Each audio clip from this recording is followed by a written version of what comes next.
Hello, hello. Welcome to the Chamber Chat. I'm Executive Director Grace Spees here with my famous cat with a cone. Thank you for joining us on today's Chamber Chat. We have Lisa Rigby with Woven Clinic. How are you today, Lisa? I'm doing great. Awesome. So, what do you want to talk about first? Do you want to give your tips first? Oh, how about we talk about our tips, and maybe I could talk about Woven Healthcare Clinic and what we do and who we serve. And what I'll do is I'll give you guys out there some tips. Just to give you a highlight, I don't know if you know this, a little fact, but up to 50% of diseases can be prevented.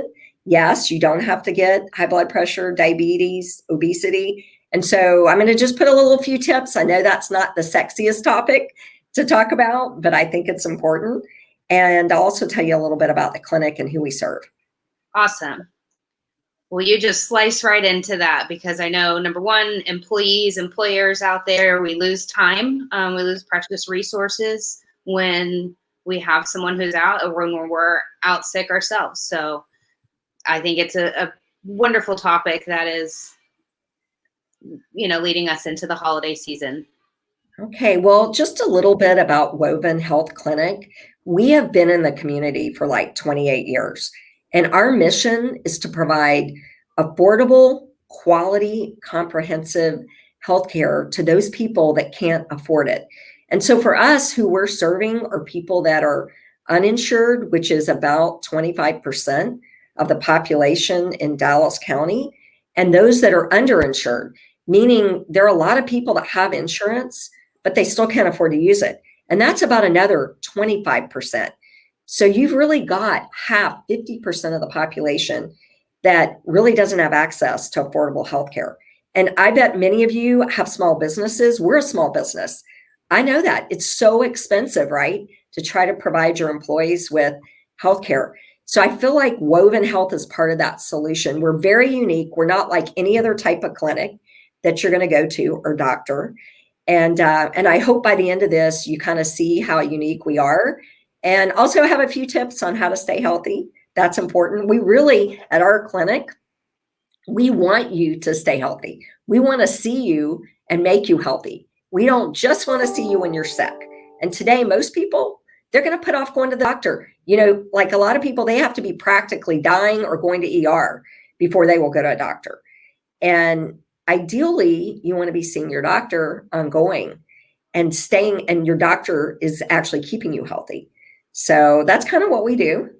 So what questions do you have for me?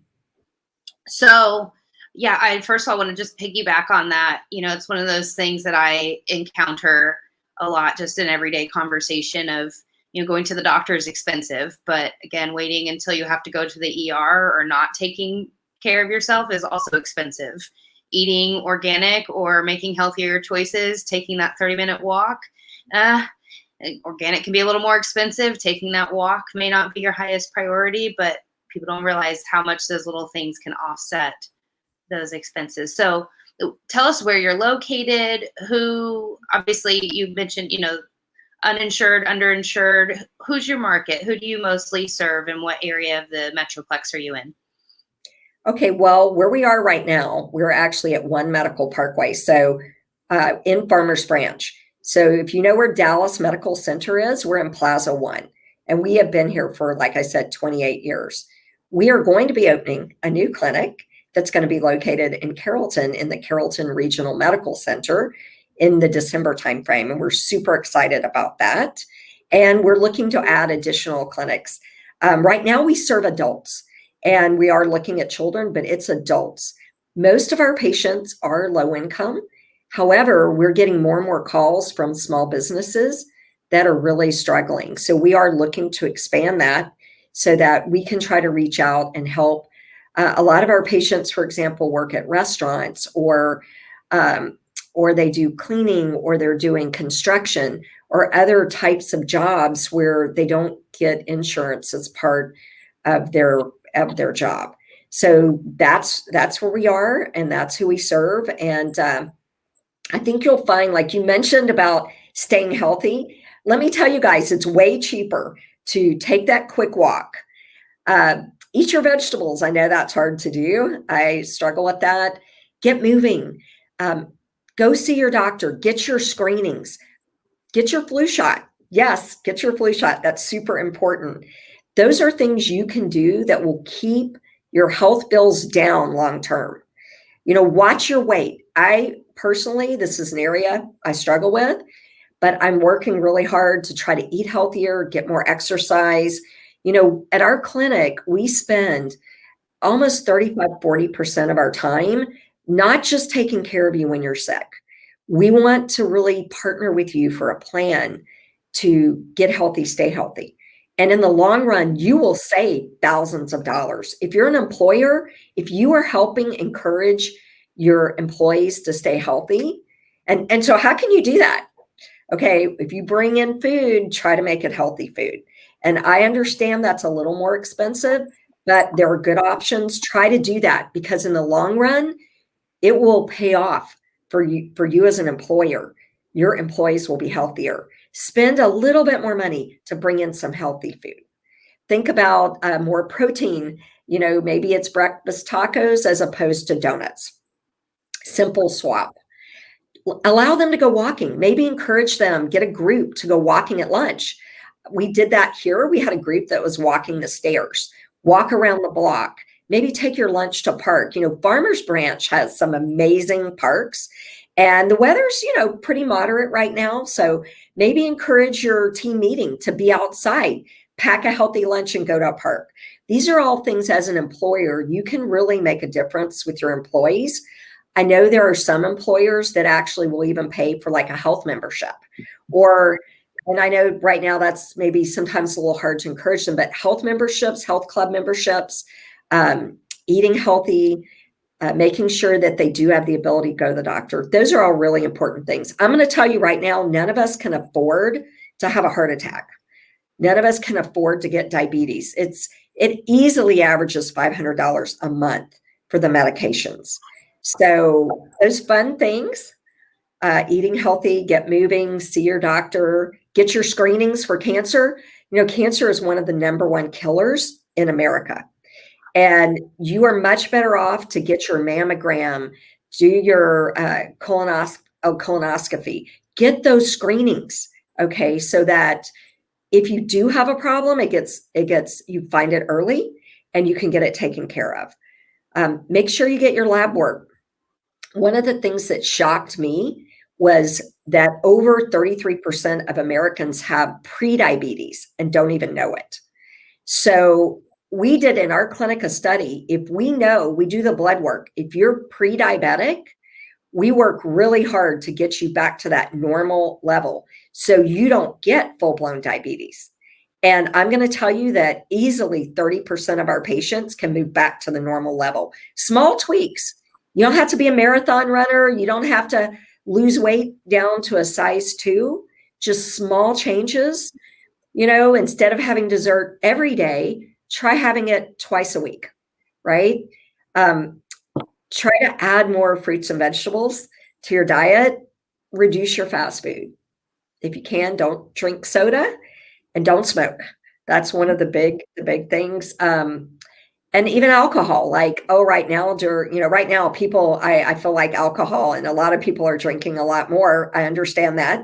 But honestly, we need to watch things in moderation. You need to really try to keep those things in moderation. Yeah, those are some good tips there. And I have one to add of my own because I'm guilty of this. Sometimes I make my coffee a little sweeter than it probably needs to be. So we could probably all lighten up on the sugar, the creamers, some of those things. I'm not tough enough to drink it black yet, but somebody recently accidentally drank a sip of my coffee thinking it was theirs. And they're like, whoa, that tastes like dessert. And I'm like, that's how I like my coffee. So like you said.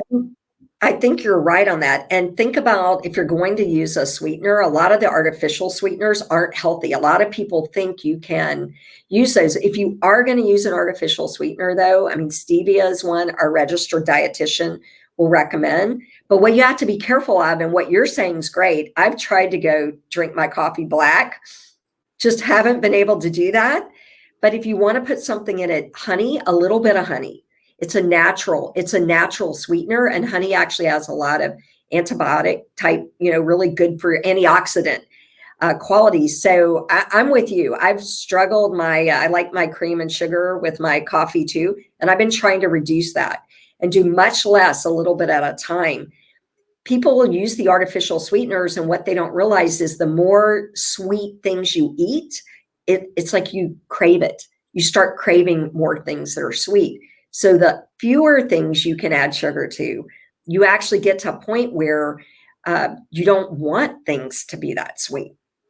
And that's really the goal. But I'm right there with you. I struggle on my coffee because I have to have my coffee. Actually, coffee itself without the cream and sugar is really healthy for you, especially if you don't do more than, say, 2 cups in the morning.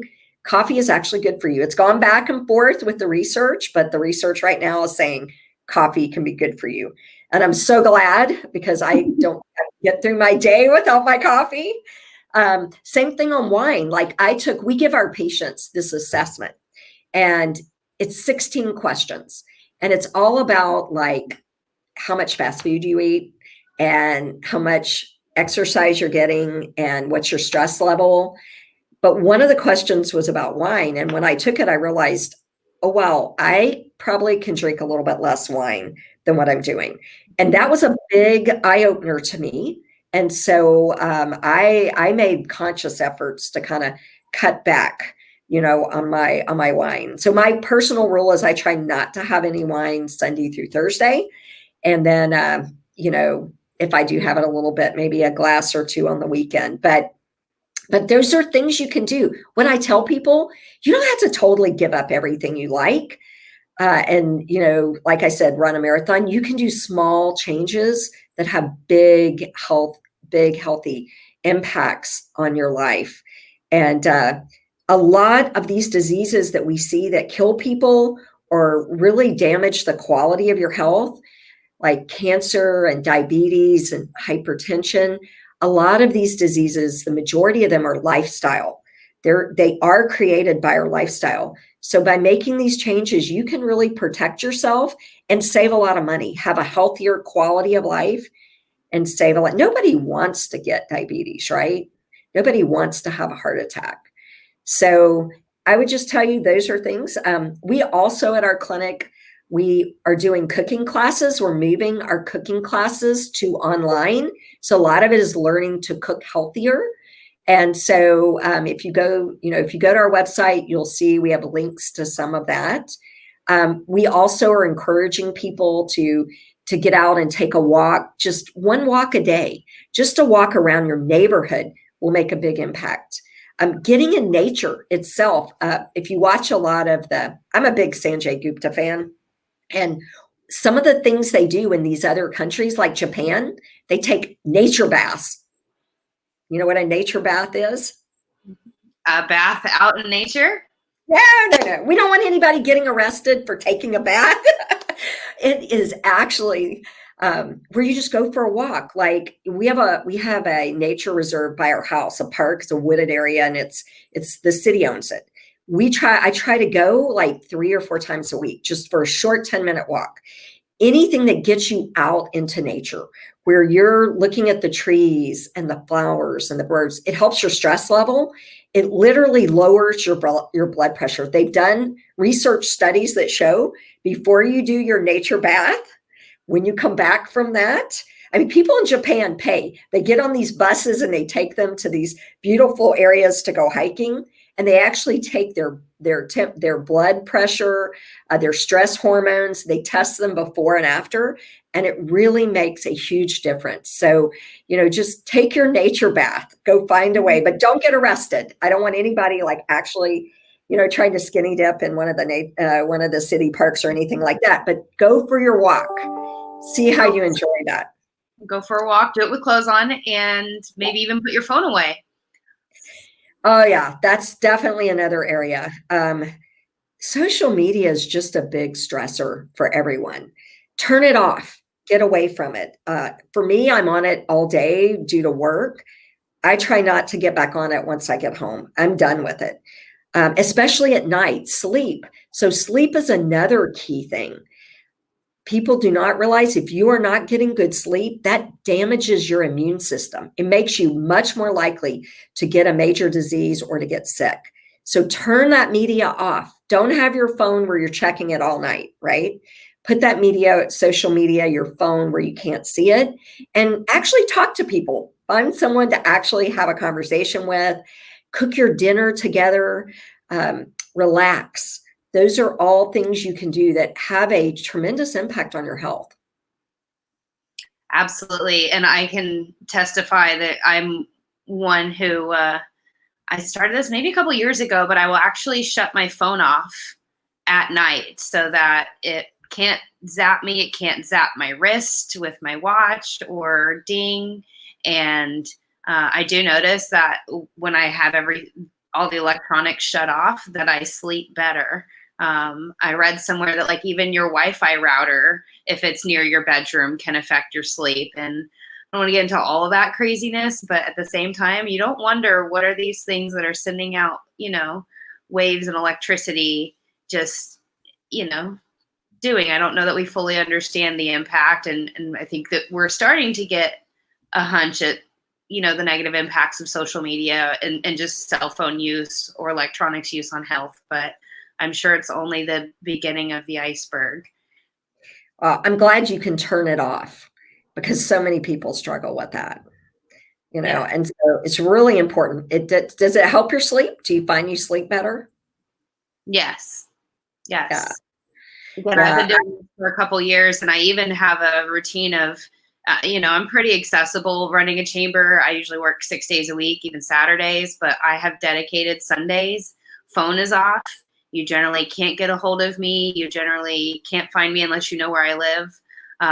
Once in a while there's an exception, but I have found like, whoa, bringing back the good old days of Sunday and taking a nap or doing something creative, as opposed to just spending another day on my phone. I do that enough for work throughout the week, and why not have a day? That's a big step for some, but you can start with a 4-hour chunk of it being actually off. It's a crazy idea, but it does make a difference. Yeah, I think you're 100%. So at our clinic, we have integrated mental health care. So you come to our clinic for chronic disease, preventative health, but women's health, but we also do basic mental health. We screen, diagnose, and treat depression and anxiety, the two most common mental health problems. But the biggest one is not depression or anxiety, it's stress. So a lot of us suffer from really high levels of stress. And what you're saying, being able to change your routine, get off the social media, take a day to relax, those are things that are so important to help lower your overall stress level. When your stress levels are high, it's another factor that makes you more likely to get sick or to get a chronic disease. It has a negative impact on your overall immune system. So any way you can find to lower that stress level in a positive way, like what you're suggesting, just relax, get off the social media, take a walk, listen to music. Those are things that are really beneficial and will make a difference in the long term, in your long-term health. So I applaud you. I think that's great. And as an employer, like we all need to think about ways to help our employees lower their stress levels. Because, I love my job. I'm like you. I tend to work like 6 days a week. And what I've tried to do is when I'm off, I try to be off.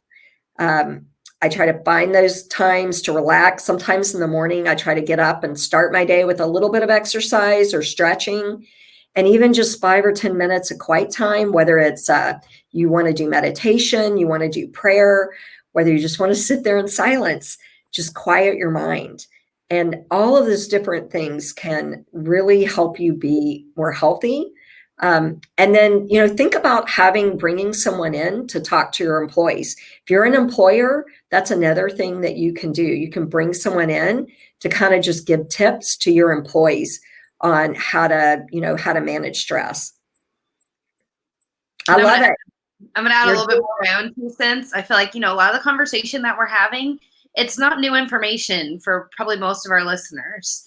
So, the next thing that we just encourage listeners to do is, at some point you have to choose to take the things, the head knowledge, yeah, I shouldn't do that. Yeah, I probably shouldn't eat that. Yeah, I probably could, go to bed a little earlier and not, troll social media for an extra 30, 45 minutes, hour, get lost in the TikTok. But you have to make a choice.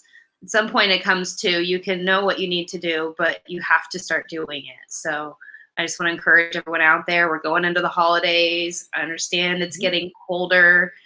Some of us don't like the cold as much as others do, but fact of the matter is, take a 10, 20, 30-minute walk and, drink a little extra water. So again, at some point we have to make the conscious decision to shift. So thank you for sharing all that, Lisa. Let's take a few minutes and let's talk about your event coming up. It's tomorrow. Yeah, so we are having a virtual awards celebration, and it is tomorrow, Friday, at 11:45. And if you go to our website, you'll be able to get more details on it. We're very excited because we're giving 2 awards out to 2 people in our community that have made a tremendous impact. I'm sure many of you out there know Charles Heath, the CEO of MetroCrest Hospital Authority.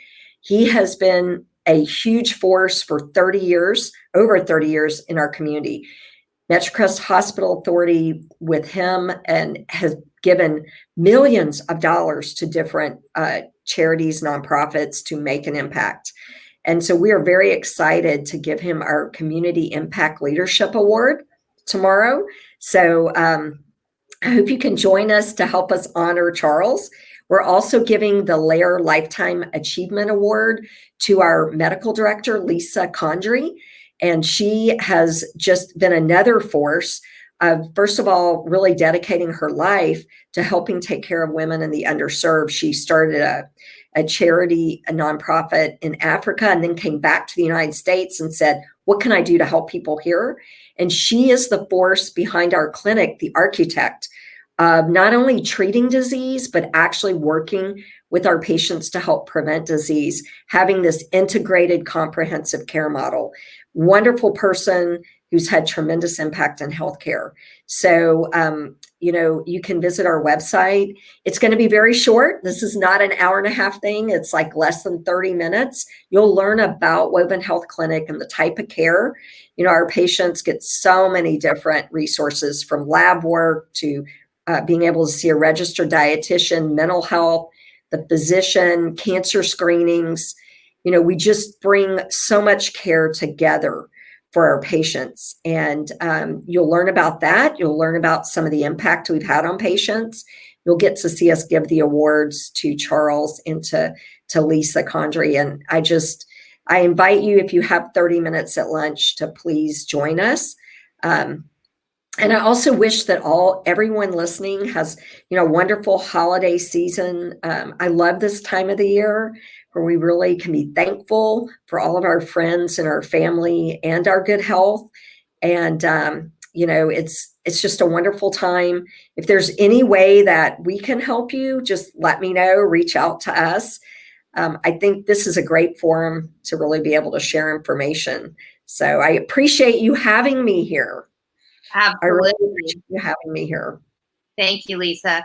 And for those who are listening or watching this on replay, the website is below, wovenhealth.org, 2020 Healthy Community Awards Celebration. Again, that's tomorrow, November 6th at lunchtime. At noon on the dot? No, 11:45. 11:45. 11:45, and then it will be done by 12:30. So if you join us, it will be done. It's a video. And I think if you join, you'll be pleased. You'll learn about this, and you'll be able to help us honor Charles Heath and Lisa Rigby. So really appreciate it. Appreciate everything that the chamber does. So, you have tremendous leadership, and it has helped Woven Health Clinic, great partner in our community, Many times I get wonderful recommendations from the chamber. We're a nonprofit, but we use a lot of businesses out there. So really excited about the businesses that are available in Farmers Branch. It's a great community. We're just so excited to be here and be part of it. Well, awesome. Thank you so much. And yeah, that's the heart of, from my understanding of chambers, we are the connectors of community, and having good healthcare resources for both residents, for, even those who may be an employee in the area, and it's more convenient to pop over to Woburn Clinic or to one of, our own healthcare facilities, can be even better than having to drive back home in the middle of a day or take time off. So thank you for the resources that you all provide. I know you guys give generously, to your patients, to your staff. So we're grateful to be a partner with you, Lisa. Okay, sounds good. Let's have lunch and go for a walk one day. Awesome. Sounds great. It's an 80-degree day, so let's do it today, huh? Okay. Thanks so much. Thank you for having me. Thank you, Lisa. Thank you all for joining us for this chamber chat. We will continue through the month of November, Tuesdays at 2 p.m. and Thursdays at 10 a.m. on Facebook Live. You can always review the replays later and share with your friends and colleagues. Thank you for joining us, and have a great day.